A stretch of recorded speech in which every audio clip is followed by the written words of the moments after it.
یہ ایک ایمان کے باب میں بحث ہے. چنانچہ اس سلسلے میں 3 مذاہب ہیں، 3 اقوال ہیں، بلکہ 3 مذاہب ہیں.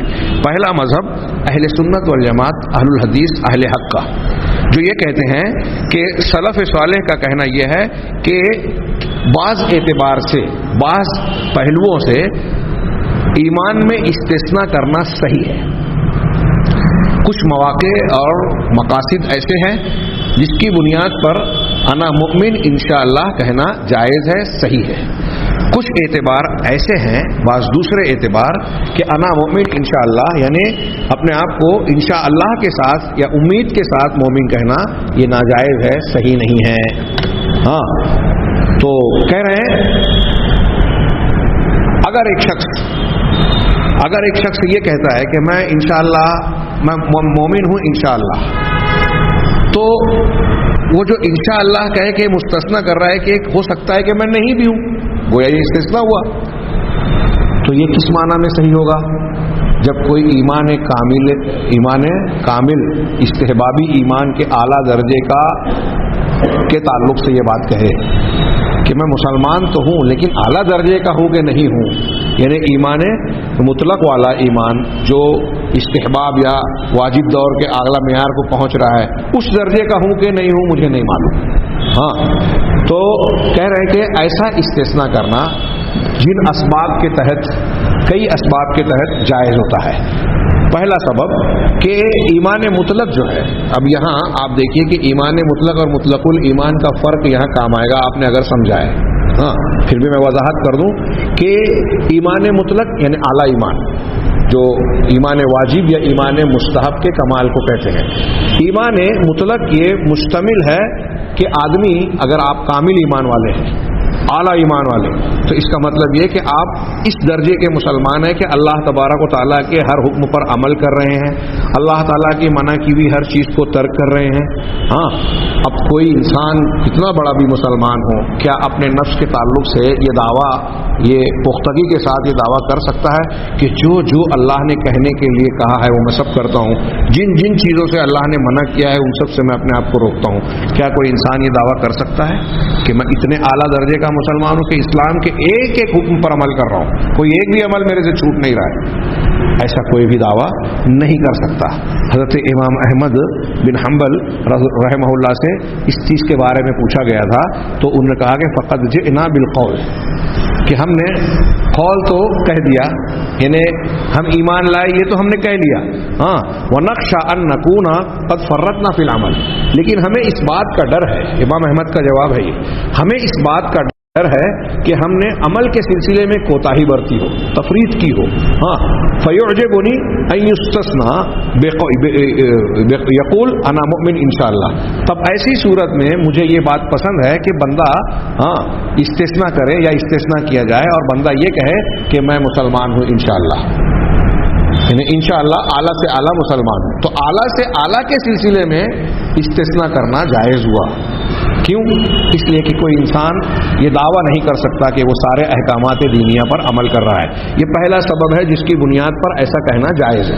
دوسرا سبب کہ اگر کوئی آدمی ایمان والا ہے اور پھر کچھ نیکیاں بھی کر رہا ہے، اچھے کام بھی کر رہا ہے، تو کیا یہ یقین کیا جا سکتا ہے کہ اس کا وہ نیک عمل قبول کر دیا گیا، قبول ہو گیا یا نہیں ہوا؟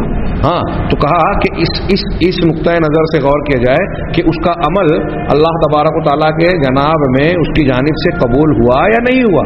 کیونکہ ایمان اللہ تبارک و تعالیٰ کے یہاں فائدے مند وہی ایمان ہے جو اس کے یہاں مقبول ہے. تو کیا کوئی انسان اس بات کا دعویٰ کر سکتا ہے، یقین کر سکتا ہے کہ اس کا ہر عمل قبول ہو رہا ہے؟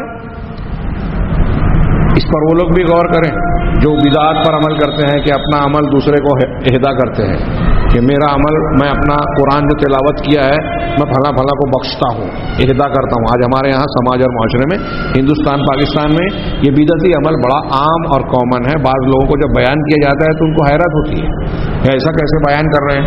اس کا کوئی ثبوت، ثابت شدہ صحیح دلیل اس کی نہیں ہے. لوگ اختلاف کرتے ہیں لیکن ثابت اعتبار سے یہ ایصال ثواب کے زمرے میں، ثابت شدہ چیزوں کے زمرے میں میرے علم کے مطابق نہیں آتا.